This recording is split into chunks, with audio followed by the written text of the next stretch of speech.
the business associated with the site is 3 to 5. Sometimes we've done some real wow. It's very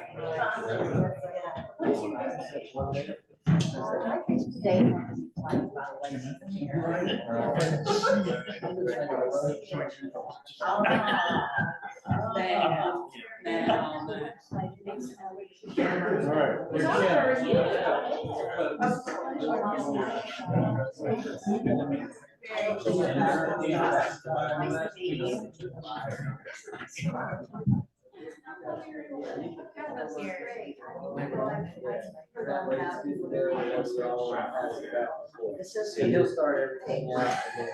And are you gonna hold the red? Yeah, I'll be sitting there in the front row and we're gonna do 2 minutes instead of 1. Okay. So whenever you're on about 2 minutes, I'll hold that red out there.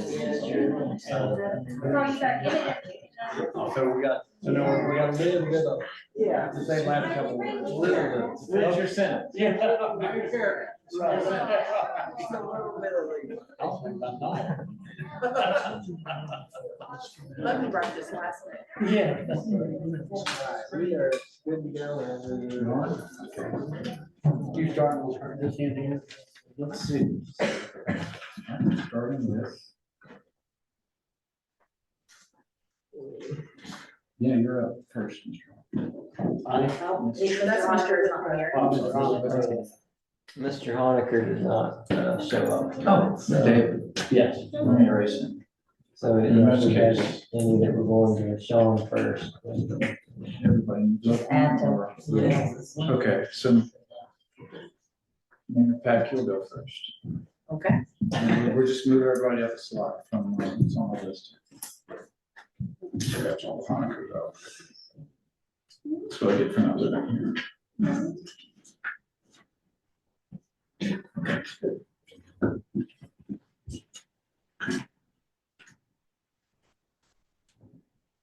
Okay, good evening, ladies and gentlemen. Sorry I'm late. I'm a school board member in Monroe County and we were tangled up in some school board stuff. It's over now. My name is Scott Womack. I'm tonight's moderator. On behalf of the Real West Virginia, a nonprofit, nonpartisan news outlet, we welcome you and thank our sponsors and funders who have made this event possible. Our aim is to provide voter education ahead of the June 3rd election for the citizens of Ronceverte. Please be aware, early voting is ongoing now at City Hall every weekday from 8:30 to 4:30 p.m. If you would please rise and join me in the pledge of allegiance.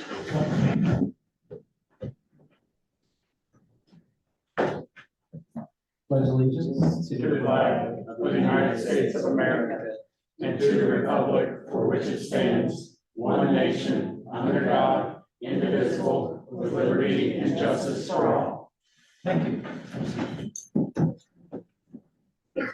Here are the ground rules. I would ask that every speaking to be respectful and refrain from personal attacks. Focus on policy issues, not personalities, and limit answers to 2 minutes. And we have a timekeeper here who's going to wave the red flag to wrap up your sentence. So the first thing we're going to do is hear from the mayoral candidates, who are, in case you don't know them, Kim Erskine, David Withrow, and Mayor Dina Pack. Mayor Pack, you're going to go first. What are the top 3 issues facing the city of Ronceverte? The top 3 issues that face the city of Ronceverte, probably the biggest one that I can think of is our issue related to our water system. I'm sure everyone that lives in Ronceverte is very well aware of the issue that we've had with our water system for probably the last 50, 60 years, when the pipes should have started being replaced. Unfortunately, the problems were kind of overlooked and a flood took out our water plant. So that kind of has put us in a situation where, we have to make some hard choices about how to improve our system without increasing the rates on our residents too much. Another issue that I think that we face is housing. We need more available housing, more affordable housing, nicer housing, so that we can grow the number of people that are living in Ronceverte. And, I think we all want to see Ronceverte grow and prosper, and by creating places for people to live is one way to bring people here. The third issue probably facing the city of Ronceverte is just the number of people that are leaving the area, which is a problem across the state of West Virginia, not just in Ronceverte. So we need to create ways to keep people here, employment opportunities, recreational opportunities for people in Ronceverte, and just ways to encourage people that live here to stay here, to raise their families here, to retire here, and also to encourage people to move here and do those things. Okay, thank you. Ms. Erskine, give a second. The water would definitely be one thing that we would need to focus on because of the rates, as well as updating the system, talking and helping get reasonable rates here in Ronceverte, as far as like even working with other municipalities to see how they have been able to get those done. Another issue here would be just even the walkways here, trying to navigate around to get in and out of town. That's an issue here, and to bring businesses to town and keep them here once we get them here, not have them here and then they turn around and leave pretty quickly. Okay, thank you. Ms. Withrow. I pretty much have to agree with the other two about the water situation. Is one thing we have to try to help. I mean, I don't think if we can we can't lower the water, but I think if we can keep it where it's at and not raise it, that would be a big plus. The other thing, roads, our streets are in horrible shape, and we've got to do something to fix those. What grants or something, but that you know, there's more to Ronceverte city limits than just Main Street and Edgar Avenue. That's downtown. There's more streets in the residential areas that need it bad. So I think that's that's a big deal. And like they said, jobs and businesses. It would be great to get businesses to come in to fill all the storefronts here in Ronceverte. Whether it be, I mean, I've said this before, I think it would be great to have a dentist office in Ronceverte. I mean, that would bring people. I mean, there's people that drive from here to Maxwell and go to a dentist. So, I mean, we had one here, that would be great. Or a small doctor's office, you know. But anyway, those are the things that I think is important as far as for the city itself. There are other issues that we need to work on, but as far as the city itself, those are some of the main ones, I think. Okay, thank you. We're gonna alternate the order, so everyone gets a chance to go first. So the next question is gonna start with Ms. Erskine here. And obviously it's how we would address those three issues you mentioned. So as I started with the water rates, what we would do is check with other municipalities that have the same issues we have.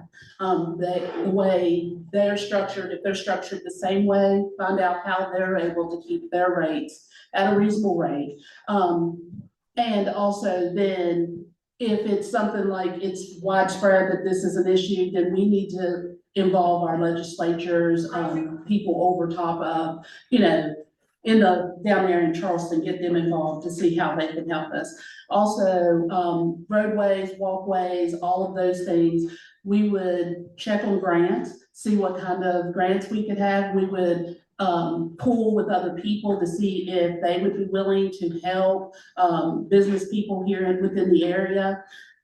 Getting businesses to the area, I have checked on like who owns these business or who owns these storefronts, and we can talk to them and see what their plans are. If they have a plan, okay, let's get those moving. Let's make this place, even if we have to stage the windows just for now to get people to start looking at this, and then even sell if they're not willing or wanting to do anything with them. Let's talk about selling. Give them a list of realtors that's here in the area that might be able to help them. Like, oh yeah, somebody did mention wanting to put a business somewhere that's reasonably priced. Okay, thank you. Smith, right here. You, Okay, all right. Okay, as far as the water, I'm not sure right now, I need to check that. Does the city of Ronceverte own the sewage treatment plant? Yes. They do, okay. So my thoughts is, we get our water from Lewisburg. And then we take all of their sewage from Maxwell all the way down. So I don't know why we can't do some kind of trade-off. And, you know, instead of them charging us their price for water, I mean, what are we charging for sewage? I don't know that answer. But that's what I'd like to look into about the water prices, is to trade off, you know, their sewage, or we take their sewage, they give us water, you know. And that could help at least keep things level, or do a water price cut. The roads, I'm gonna put that up to maybe grants. Grants is the only way I can think of to get the streets fixed in Ronceverte. Other than on the state part, like Route 63, 219, that would have to be with the state. We could talk with the state about it. I don't know what they can do right now. They're probably waiting on all the utilities to get, you know, when they finally get done cutting up the road and stuff. But anyway, that's what I would do with the roads. As far as businesses and jobs in town, I don't know right now what we could do for that. I want to say tax cuts from the city, but I don't know if that would be enough to draw people here. But, you know, anything we could do to get some people, we can just go ask if, like Kim was saying, talk to the business owner or the building owners. Say, okay, can we get somebody in here in your building at a certain rate? I don't think the city's got enough money to subsidize anything with it, but it's something I wouldn't know exactly what to do until I get done some more investigative work and looking at what we can do. Thank you. Okay. I would love to do a trade-off with Lewisburg as far as the sewer rates and the water rates, but unfortunately, the rates are determined by the Public Service Commission. That's not something that we can control. Now, we could petition the Public Service Commission and ask for an increase in rates. That is something that we have looked at, in addition to a number of other things that we have looked at as far as grant funding, as far as other opportunities. We are getting ready to start the third water project, which will be on Monroe Avenue. And just with the completion of those three projects, we've been able to significantly reduce our water loss, which is very important and has been helpful to us as far as the water that we are required to purchase from Lewisburg. One of the things that I mentioned was housing. One of the ways that we've been able to start moving forward on that is we've received grants in about I think we're between $200,000 and $300,000 now in grant funding that we've received for tearing down dilapidated properties, and that's both commercial and residential. And so once those, and some of those are owned by private owners, some of those are city properties. Those that are owned by residential owners, they can sell those properties to pay off the lien from where they tore down that building, and then someone can come along and build a new home. We can sell city property and, you know, to potential, maybe someone that wants to build an apartment building or a house, and other ways to try to bring new ownership, new home ownership into the area. As far as businesses go, I think there are more businesses downtown, significantly more businesses downtown than whenever I started in 2021. And I'm very proud of that. I mentioned more things recreationally to do, which we improved that significantly on the island with the splash pad and the new playground and a disc golf course coming soon, the miniature golf that we've partnered with Gateway Industries. So there are, and as far as the empty buildings downtown, we do have an ordinance that tries to push property owners to not leave their buildings vacant, to either sell or do something with that building. And it has worked in some ways, but there's still more that we could do to try to encourage those business owners to sell the property so that we can get businesses. Just as an aside, we have people contacting us all the time about wanting to bring their business to Ronceverte, so I think it's a good thing. And it would be, something that we need to continue to do to move forward. Thank you. Next will be Mr. Fithrow. To start off, can you give an example of a time you worked as part of a team to tackle a problem? If you come about city or just anytime. Anything. I worked in the cabinet shop, architectural wood, and I've been in and out building with two different companies since 1992, 33 years. Anyway, I'm constantly in with the team, and we run into problems on how to do this or how to do that or how to fix this and that. And it's a daily thing for me to do that kind of work, to problem solve. And most of the time we're successful. Of course, if you don't fail, you don't learn anything. So everybody fails at one time or another. But yeah, that's the latest thing I've done is done that. And that's, like I said, it's a daily thing for me. Thank you. It's going to go to Mayor Pack next. Being in city government, I think, I work as a team to solve problems every day. City council I'm just one member of a part of a team of 7. It's a strong council mayor system that we have in Ronceverte, so I am one vote. We have to work together to make decisions that we think are going to best solve issues that we deal with in Ronceverte. In my regular full-time job, I work with a team on a regular basis to solve issues. And also the program that the city's involved in, it's called Accelerate West Virginia. We're one of 7 municipalities in the state that was chosen to participate in the program. And that team is basically formed exactly for that very reason, to fix a problem in Ronceverte.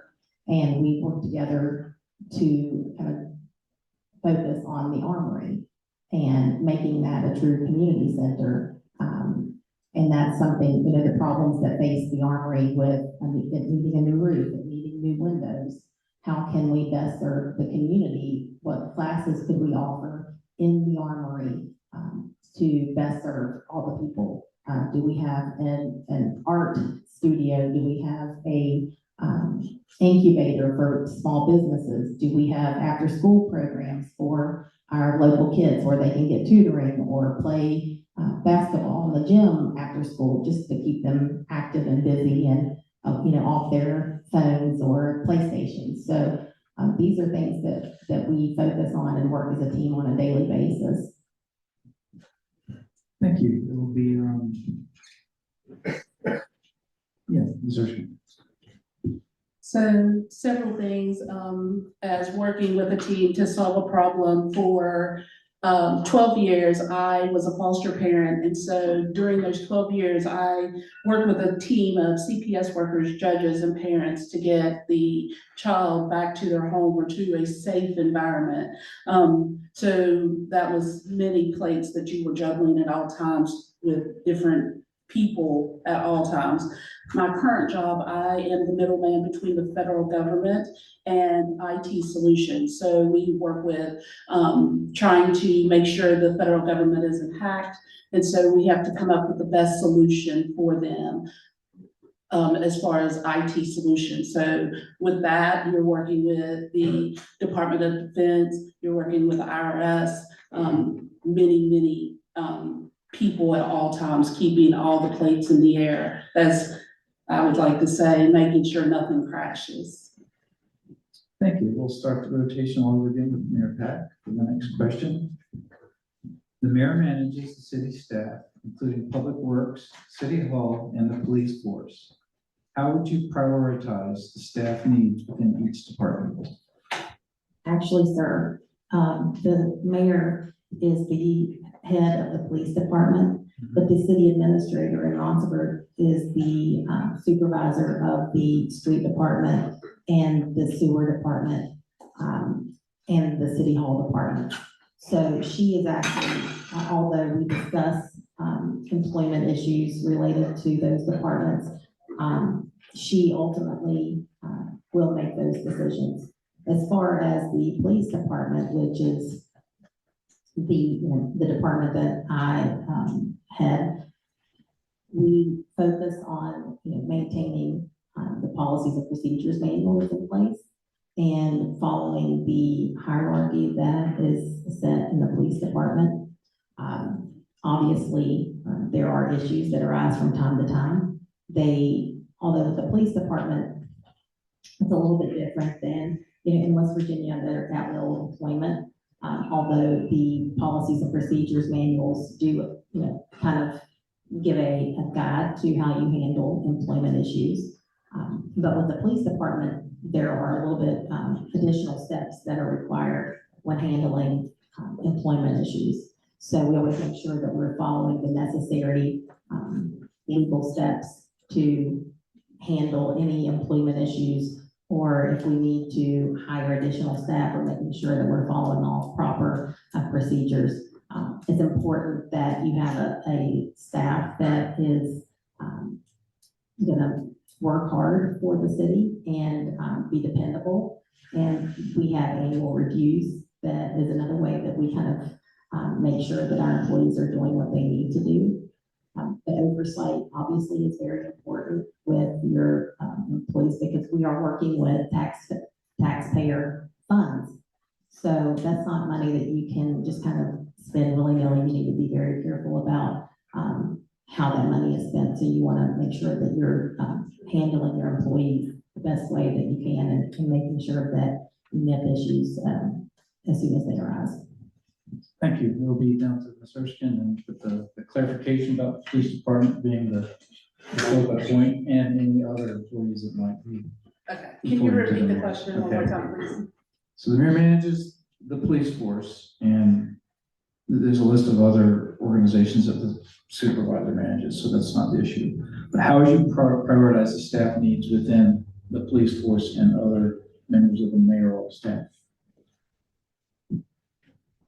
So my main focus would be to make sure everybody is following the policies and procedures, because it's a huge liability.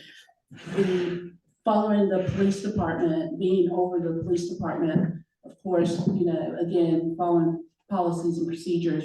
I would like to have the police officers out more in the street, doing more community policing. And so what we would do is have meetings, continue to make sure that, the structure is followed, and that everybody is doing basically what they're supposed to be doing, as far as making sure that we're following the rules and regulations of the policies and procedures. Mr. Wither. All right, I'll put it bluntly. I want the police officers to do their job. I don't want to see them sitting up here in this office. They don't need to be sitting up here for 6 hours a day or whatever. I know there's paperwork to do, but you don't need to sit all day and do it. I think the police officers need to be, like Kim said, on the job, policing the whole town, even the residentials. Because like I've told you in the last meeting, I live on Pocahontas Avenue. I lay down in bed at night, it sounds like a drag strip in front of my house. I mean, it's crazy. It really is crazy, because you don't see the police officers on Pocahontas Avenue ever. So, and I mean, I've had people tell me about other little stories about the police officers that I'm not gonna say tonight, but anyway, I just want them to do their job. And if it takes a meeting every day for me to tell them, do your job, don't sit at the bottom of the hill and try to get everybody just coming and breaking the speed limit. There's other crimes. Be elsewhere, not just at the bottom of the hill. That's where you see them, sitting at the bottom of the hill. Or sometimes they'll be sitting at the bottom of the hill and they'll have a car beside them, they'll be chit-chatting along. No, they don't need to be doing that. They need to do their job. But anyway, that's all I've got to say on that. Okay, Mr. Erskine, let's start off with the next question. Over the last few years, the town has begun replacing water pipes, some dating to the 19th century. From your point of view, how is that project going, and how do you see it unfolding in the future? Meaning that I'm not a part of that, I can just tell you what I see, like, I know my water system has been updated, so I'm happy about that. I do know that they're in phases. At one time I worked at City Hall, so I was privy to that information at that time, and I knew that they were talking about getting that. So I would like to see that continue, of course, and of course, if we can save any money on how we get that done, any extra grants we might be able to get. I know, as I said before, grants are not promised. So, I mean, federal funding is not promised, so we're not for sure where all the money's gonna come from. So whatever we can do to continue that project, I'd like to see all the water lines replaced here in Ronceverte so that everybody has safe water, because we know water is very important for everybody to have. Thank you. Mr. Pithor, you're next. Well, as far as I've heard, like in the city meetings, it sounds like it's going really well. I've even talked to one of the maintenance workers, and he told me about that same thing Dina just said, that they've stopped a lot of the leaks, which helps with the water coming from Lewisburg. And then plus I remember when they done it out of my end of town, Lynch done it, and they done a wonderful job at that, and they patched the roads back pretty decent when they did it. But yeah, I think the water project seems to be doing good, and if they can just finish up and get all the leaks fixed, well, that'll be awesome. I mean, I know there's gonna be more leaks. Things happen. Rocks work their way down through pipes and they break, and so, but things do happen, and just if they just get the old pipes fixed, we'll be good shape. I am happy with that. Mayor Pat? The water system is definitely, has improved significantly over the past several years. As I mentioned earlier, 2 of the 3 projects have been completed, and the 3rd project on Monroe Avenue will be starting soon, so they'll be replacing additional lines there. Also, we've replaced our 2 water tanks. Sadly, before those water tanks were replaced, they had holes in them all the time, and water would just come out. And, you know, this was obviously not an efficient use of the water that we were purchasing. So we have 2 new water tanks. We have valves all throughout town. So now if there is a leak on, say, T-Berry, the whole town doesn't have to go on a boil water advisory. That's just focused on that one area, which has been a tremendous help for people. I mean, I know boil water advisories are still no fun for anyone that has to be on one, but it's much better when the whole town doesn't have to be on one for a leak that happened on one street. Now we've replaced meters. Sadly, at one time in the not so far away past, fire hydrants were not working. Your house could have caught on fire, and the fire department may not have been able to get water out of one of the fire hydrants. So many of those have been replaced, so that if, God forbid, someone's house would catch on fire, you would be able to have the fire department come and, you know, hook up to that fire hydrant and put the fire out. We've also been working on upgrades to our communication systems where you can opt in for text messages. So let's say if your street is on a boil water advisory, you can get a text message about that. Things like that are streamlining the processes so that you are more aware of what's going on in the town with the water system. There's obviously going to be more things that need to be done. Funding is a very big issue. How do we pay for these? How do we make it happen without increasing rates? But that's something that we're looking at every day. Pam, our city administrator, is constantly looking at potential options. We have conversations about on a regular basis, and that's something that we know needs to continue. We need to continue making these improvements. but we gotta make sure that we're doing it in an efficient and economic way. Could I make a 30-second comment about the water boil water advisory? It's not a bad thing, it's just an idea for us. Be nice, yes. I had an idea that, like Alderson's got a digital sign. I think that would be awesome if we had one like them at the bottom of Ronceverte Hill on 219 to tell everybody it's boil water advisory, or city meeting today. Or, hey, come out and vote June the 3rd, you know, just a digital sign at the bottom of the hill that they could print messages out on for like older people who does not get text. I mean, I'm not being mean, I'm just saying it's an idea that would work for people who that don't do internet. So anyway, I'm sorry. No, that's a good idea. It's a nice comment. Okay. all right. Good ideas are always welcome. In fact, you're starting the next question. Okay. While you have the mic. All right. The town provides residential living as well as business opportunities and outdoor recreation at the Island Park with river access. How would you balance those three things in town? When you say balance, are you saying? Sometimes the requirements to make those successful may be in competition with each other, and you have to balance priorities Oh, and that was between housing. between housing, recreation, and business. This is, well, I'm gonna say, if we're gonna have people here, we do need housing. Recreation is important for young people. I do know that, and we need young people.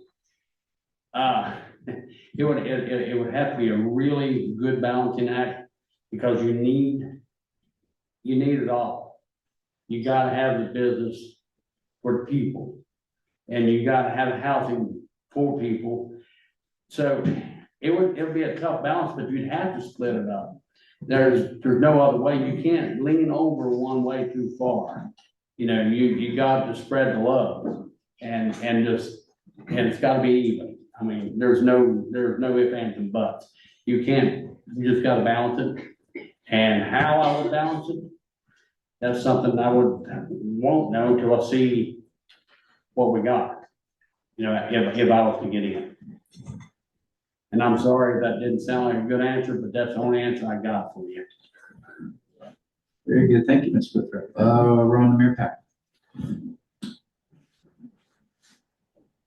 I think that we've been doing a pretty good balancing act over the last, say, 6, 7, 8 years, even before I was mayor.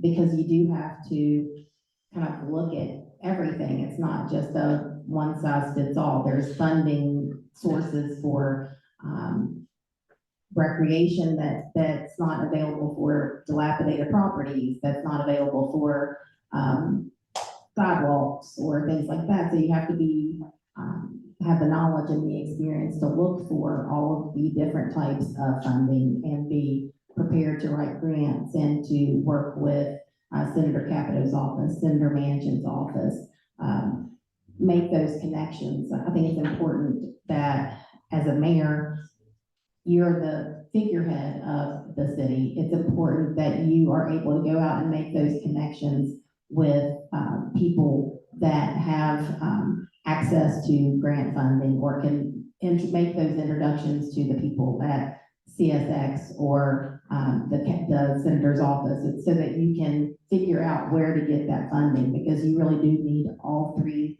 It's kind of like the three branches of government. They all have all of these things: the residential life, recreational life, and business and growth downtown. They all need to be working together to make Ronceverte grow and be the best that it can be.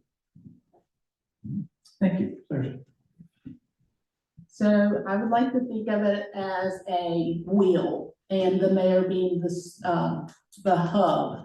And so all of the spokes, to make it work, you know, you need the hub there so that the wheels aren't just wobbling around. And so you would definitely need all three of those things. And of course, funding would be the major point.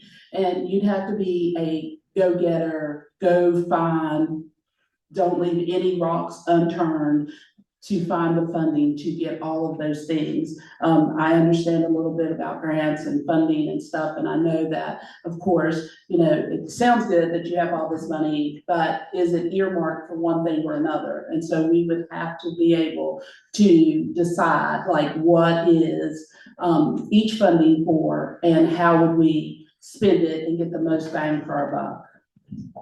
Okay, thank you. We'll start off with Mayor Pack.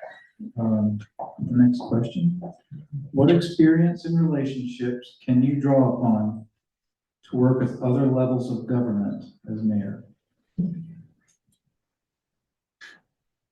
Well, I think, as I just mentioned, the mayor's role is to really be the face of Ronceverte, be that focal person, the hub, as Kim said, that's really going out and making the connections with the other municipalities, going to West Virginia Municipal League meetings in Charleston, or they have them in various places, but where you meet with other mayors and city administrators and find out what they do that is has been successful in their city, and ask them who they reached out to, making connections with the West Virginia Brownfields, the West Virginia Hive, lots of different organizations in West Virginia that can help you find funding or write grants, make those connections.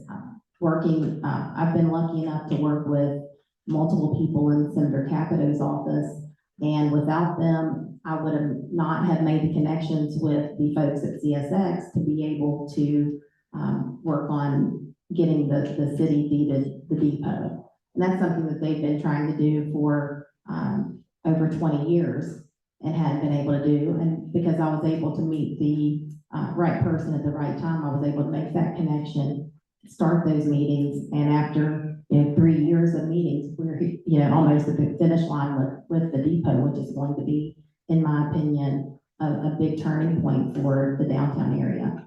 So I think those are connections that you have to be willing to make. You have to sometimes step outside of your comfort zone and meet people that you may otherwise not run in the same circles, or you may not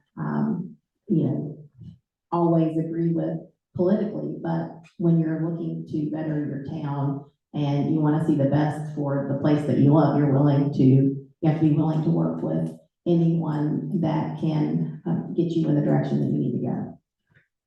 Thank you. Ms. Hurston, same question. Experience.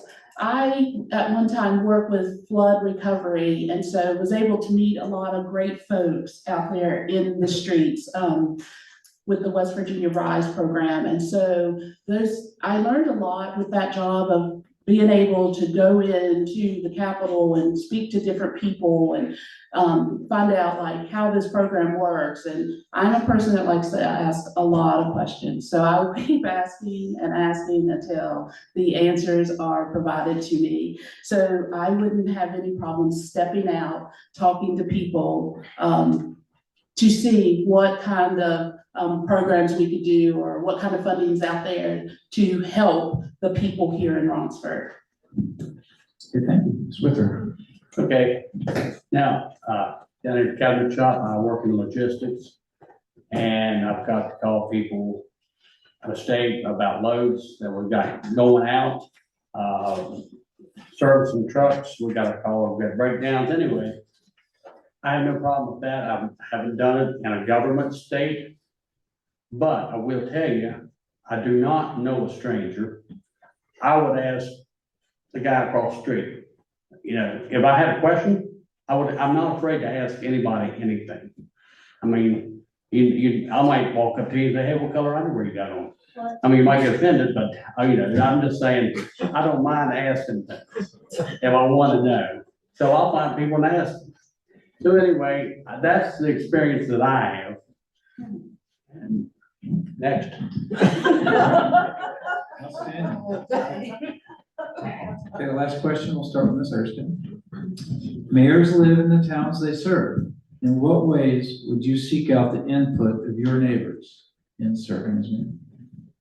So many people know me from the lady that walks.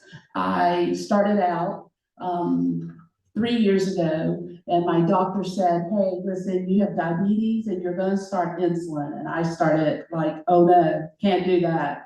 I don't do shots. So I started walking the streets of Ronceverte. Lots of people know me from that. I've been stopped by many people and asked different questions. And that's when I decided one day, hey, I'm gonna run for mayor, because of the questions I was asked out there. So I have no problem, talking to anybody, walking with them, just being out here all the time. People, this is a small town, so everybody knows where you live. I would be available, not all the time, but a lot of time. I mean, of course, 3 o'clock in the morning, I don't want people knocking on my door, but you know, I would always be available to the people here in my city. I've been raised here, know everybody here, so that's a little bit about me. Thank you. Swiffer. What was the original question? So mayors live in the towns they serve. In what ways would you seek out the input of your neighbors, the community, while you're serving? Oh, well, I would have an open door, basically. I mean, I'm sort of like Kim, not 24/7, but for the most of them, probably, you know, at least 18 of them, I would be open to listen to questions. I mean, I've already heard people, just because I was running, people would ask me questions. What would you do? What are you going to do? What can you do? And I just tell them what I do know. And like I said, I don't know a stranger. And, so, I mean, if they want to call me, I wasn't raised here. I mean, I was raised in Frankfurt, but I've been here since 1994 in Ronceverte. So, I feel that I know quite a few people. I've coached Little League football down here for several years. So I've got to know a lot of people that way. I've worked down here and I've just been in Ronceverte and around. So, I have no problem answering my phone. I mean, if there's a problem in town that I've got to get up to in the middle of the night, I don't mind. I do that at work. I mean, they call me at 2 o'clock in the morning, the alarm's going off. I get up, go, you know, because that's what your job is. So you do your job, and that's what I want to do. So I have no problem with that. Thank you very much. Mayor Pat. I just want to say that I don't think that anyone could accuse any of the 3 of us up here of not loving Ronceverte. I think that we are all running for mayor because we want to see what's best for Ronceverte. We may have different ways that we think that that's the best way for it to happen. But I don't think that there is a question that we all want the best for Ronceverte. As far as being able to respond 24/7, I hate to break it to you guys, but if either one of you are elected mayor, you will get contacted 24/7. And it's, you know, and it's part, you're right, it is part of the job.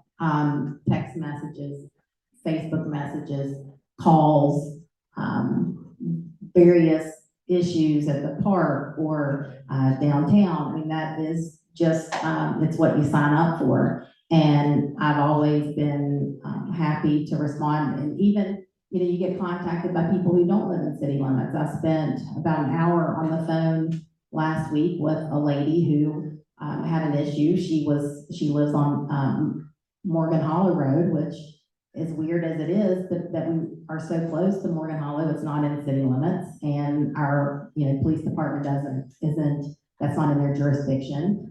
She had questions. We had an hour-long phone call. I pointed her in the right direction and made some contacts for her to try to help her resolve her issues. So it's not even sometimes about people that are in city limits.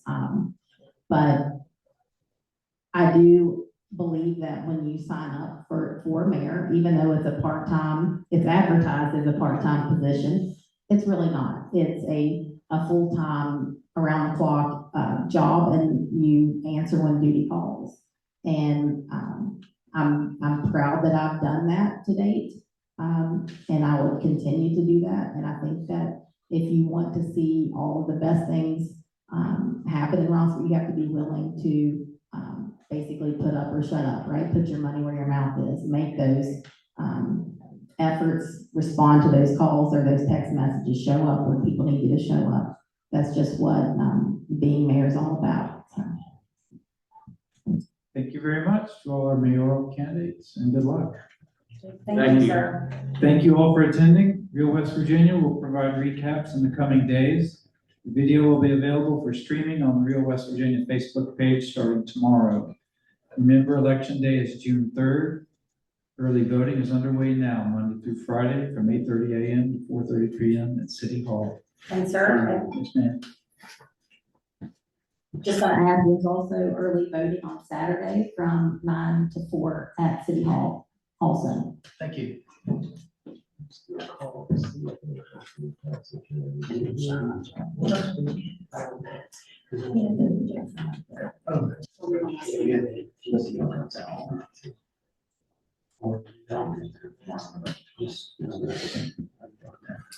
All right, we're gonna do a little switcheroo now.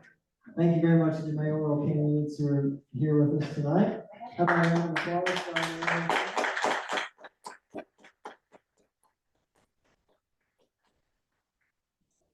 I see one city council candidate. I'll debate myself, it'll be fun. You don't have to debate yourself, but am I missing anybody? Are there any other city council candidates here tonight?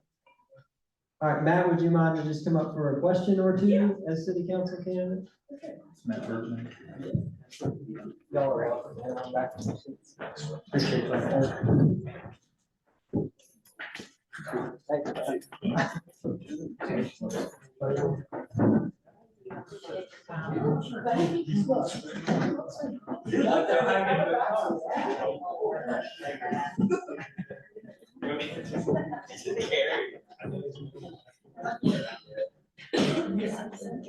Matt Bergman's got one Matt. Pleasure, you are, Matt. Good. Mike? I'm just gonna ask the questions that were provided for the whole council. Sounds great. You're gonna answer them all. 2 minutes? How many, well, however many, if you want to do a couple of questions, maybe 2 minutes, or if you want to give them more, a minute. 2 Whichever. minutes is good. Okay. You can have a closing statement if you want. Right, so some of these are gonna sound familiar. What are the top 3 issues facing the city of Ronceverte? Ooh, top 3 issues facing Ronceverte. Probably similar to top 3 issues facing just kind of West Virginia in general. I'd imagine getting young people to stay in state, getting anybody to stay in state, I'd say is a really big part of what we have to kind of deal with coming up. I know that, you know, the region is changing and there's a bunch of people moving to town as far as retirees go and as far as that goes, I think like houses up in Ronceverte ranch homes are going for 450,000 at this moment. So I think that there's probably 3 things within that if you wanted to look in there. But I'd say the affordable housing industry, you know, getting again industry and recreation. Just I think it all kind of figures out to. This is my 4th time moving here in 12 years, and I love it. But it's been hard even for myself to figure out how to make money and to be able to stay here because I love it so much. But honestly, to be honest, I could be making 2 to 3 times as much as I do anywhere else. If we could try and figure out that one, that'd be great. Any ideas to? Yeah, actually, I think one of our best resources would probably be the Island Park and just kind of natural recreation in general. I lived in Breckenridge, Colorado for a long time. I was in the Frisco, Dillon area, all of that. And the way that they get young people to come and stay is, you know, they give them a pass to the ski pass. And so, I think that, you know, if we want to focus on something, which we already are, I mean, we've got the Island Park, we're also set up super well to kind of continue in that direction as far as river activities, the bike path between LNR, the Lewisburg and Ronceverte bike path would be amazing too. I really don't think my life is going to look much different if I get elected, other than I have to show up to meetings, which I absolutely hate, like once a month. But otherwise, even if I don't do that, I'd like to focus on the railroad trail, get that going. Also continue with the Parks and Rec on the island. I think it's a really great venue too. I know we're working on getting a pedestrian bridge to go across. I can't think of a place anywhere that I've been, where you can go from like a really quaint downtown, across the train tracks and you're at a river, and I don't even know how many square miles of public use land. So I think hookups for campsites and trailers, just that, I think that's a really good way to get people, to keep coming downhill and keep coming to Ronceverte. Nice.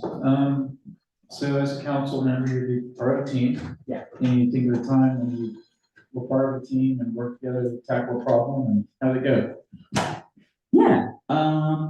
So I just recently pops to mind, I've been working on renovating the rec stall. It was a condemned building right over there.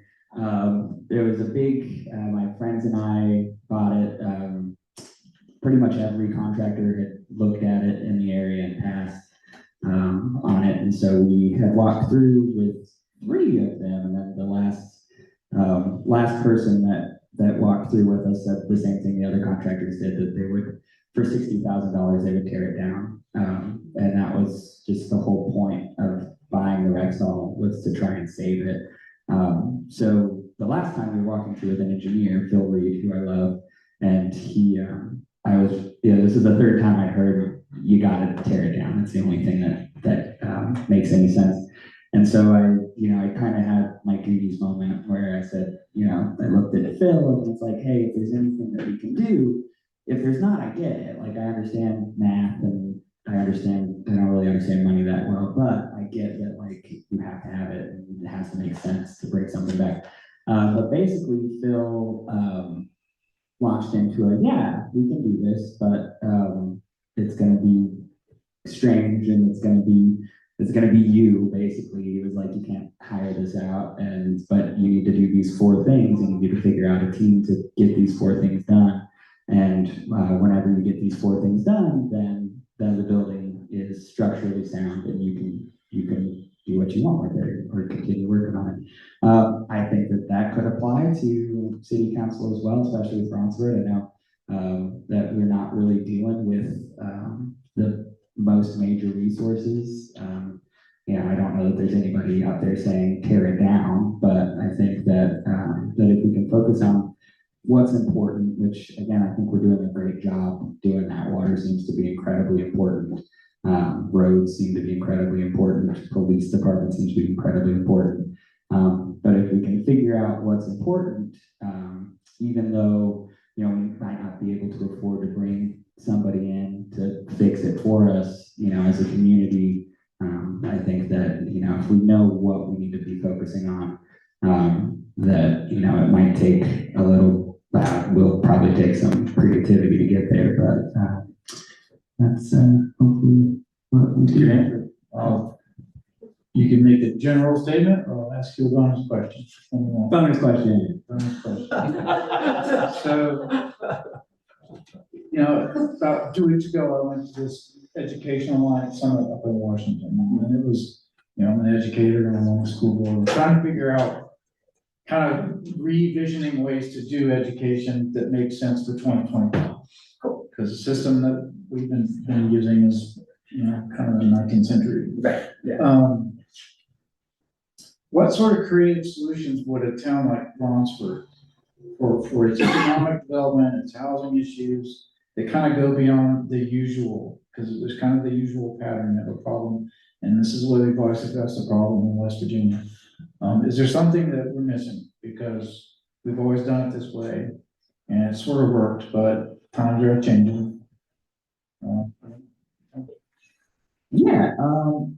I think that's interesting. I have some very interesting political beliefs about the state of American education, and we don't have to go into that right now. But however, what I like the idea, and I think that I'm an acupuncturist as well. I love Eastern thought, Eastern philosophy. There's an idea that as above, so below. So what's going on in the homes of your country and what's going on in the families of your countries, what's going on in the government of your country, what's going on all the way up to the top of the sort of the ladder. So kind of bigger things are just direct reflections of smaller things and vice versa.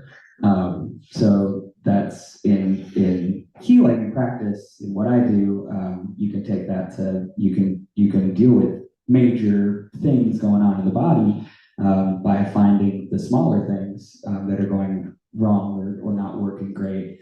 And if you can work on those smaller things, then that can travel up and affect, what's going on a big scale. So I think that as far as education goes, I think that's probably the best place to start. And I think it's probably for, I'm not necessarily do anything myself to help educate outside of my practice and my interactions with people that I go to every day or talk to, but I actually do have this thought because I know it's happened several times at these.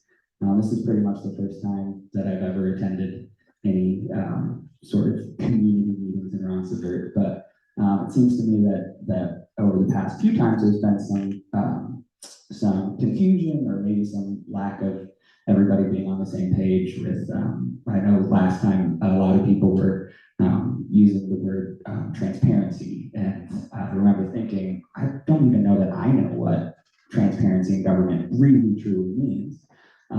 And so I think it'd be interesting and fun to do like just a vocabulary lesson before student council. Sorry, student council is the last time that I was in a situation like that. So before city council meetings, to kind of go over just general ideas behind civics and how government works, and why you have to live in city limits to vote, and where does that come from? What is if we don't have representation, then can you vote without representation? That sort of stuff. So yeah. I think that would be my, that didn't really answer the question. I would like to answer that question and think about that question for a while, and then get back with you and talk about that question, because I think it's really important. I think education is incredibly important. So. Very good. Thank you very much. Thank you very much. Guess that'll do it. Y'all have a good evening. Thank you.